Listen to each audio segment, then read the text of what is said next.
The conference hall on Xyrath Station buzzed with tension. Rows of chitin-armored soldiers and scaled officers whispered among themselves, their alien tongues hissing through the recycled air.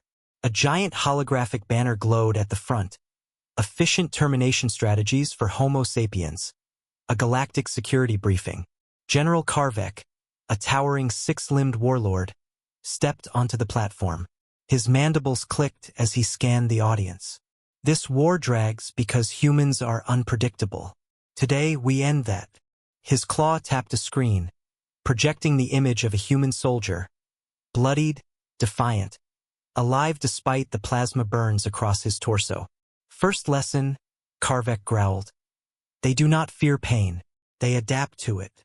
Row 3 sat silent, except for one figure dressed in a neutral gray observer's cloak.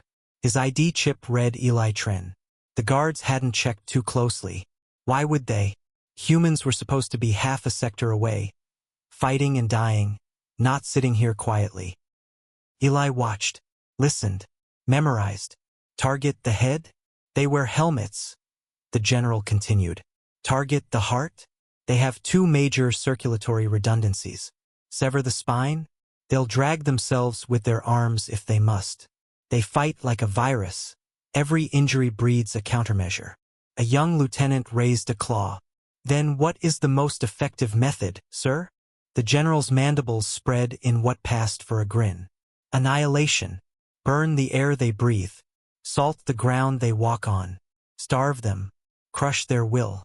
A human with hope is unstoppable. Take away their world, and they may yet surrender. The crowd hissed approval. Notes were taken. Strategies refined.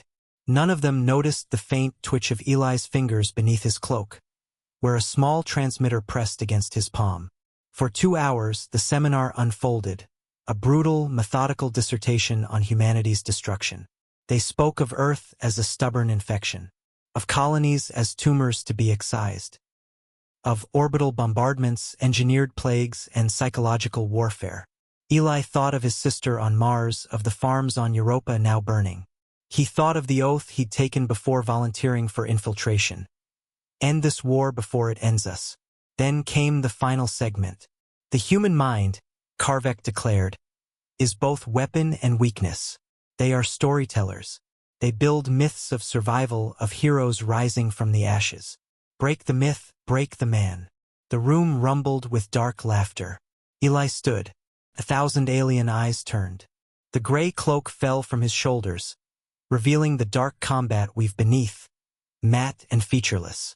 On his chest, the faded emblem of the Terran Defense Forces caught the sterile light. For a heartbeat, silence. Then the room erupted. Weapons were drawn. Commands shouted. But Eli was faster. A small sphere rolled from his glove to the floor. A whisper. Bomb. Its pulse-shattering lights and comms in an instant. The hall plunged into flickering darkness, emergency glow panels casting red over snarling faces. Eli moved like a shadow, each step measured. He did not run. He hunted. 3 minutes later, the side doors blew inward as security teams stormed the hall. They found only chaos. Disabled officers, smoking consoles, and the main holoprojector hacked to display a single message in bold Terran script. We were listening. The general lay pinned beneath a collapsed strut, his mandibles twitching in rage. From the far corridor, Eli's voice echoed, calm, almost conversational. You spend so much time asking how to kill us, he said, but never why we keep coming back. Blaster bolts ricocheted down the hall. He didn't flinch. He wanted them to hear. You think strength is numbers, or claws, or guns. But strength is persistence. Every time you teach a seminar like this, every time you make a plan to wipe us out. He paused, the sound of distant alarms filling the gap. You make us smarter. A transport hatch hissed open at the far end. By the time the guards reached it, the shuttle was already gone, burning a silent trail through the void. Hours later, the Galactic Council convened in emergency session. Footage of the breach spread across their networks. One human, unarmed save for wit and timing, dismantling an entire war council without firing a shot. Panic set in. Was this a warning? A declaration? On Earth, Eli stepped from his shuttle into the gray dawn.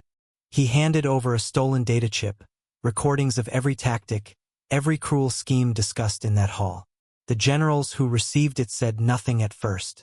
Only after the room cleared did one of them whisper, "They were planning to erase us." Eli nodded. His eyes were tired but unyielding. "Now we know how." Outside, the sun rose over the battered city. The war would rage on. But somewhere out there, on stations and starships and shadowed worlds, the story would spread. Humans were listening. Humans were learning. And the next seminar on killing humans would not go so quietly.